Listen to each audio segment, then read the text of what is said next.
রাউজান সর্বজনীন রাস উদযাপন পরিষদ ১৪৩১ বঙ্গাব্দ কর্তৃক আয়োজিত শ্রী শ্রী রাস উৎসব এর উদ্বোধন উপলক্ষে আলোচনা সভা অনুষ্ঠিত হয়েছে।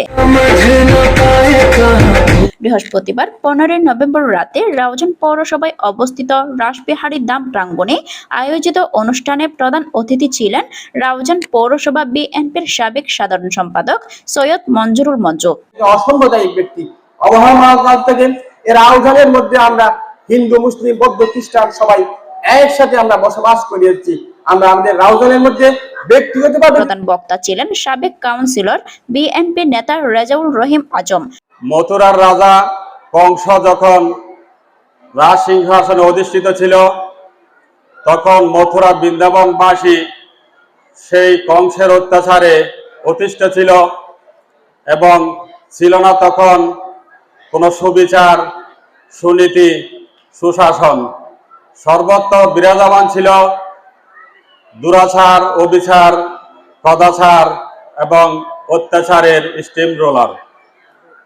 তখন সেই অত্যাচারিত জাতিকে মুক্তি দেওয়ার জন্য এই পৃথিবীতে ধরাধামে আবির্ভাব ঘটেছিল শ্রীকৃষ্ণের। শ্রীকৃষ্ণের জন্মের পর আস্তে আস্তে মথুরা বৃন্দাবনবাসীকে শান্তির সুবাতাস বয়ে দিয়েছিলেন, সুশাসন উপহার দিয়েছিলেন। সেই অত্যাচারী কংসকে মথুরা বৃন্দাবন থেকে বিতাড়িত করেছিলেন। তেমনি যুগে যুগে সভাপতিত্ব করেন রাস উদযাপন পরিষদের আহ্বায়ক মৃণাল দাস গুপ্ত বাবু।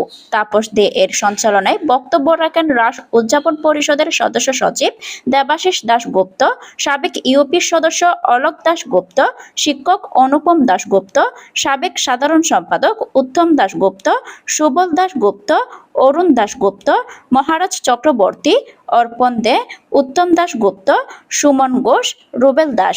৫ দিন ব্যাপী রাস উৎসবকে ঘিরে বসেছে গ্রামীণ মেলা।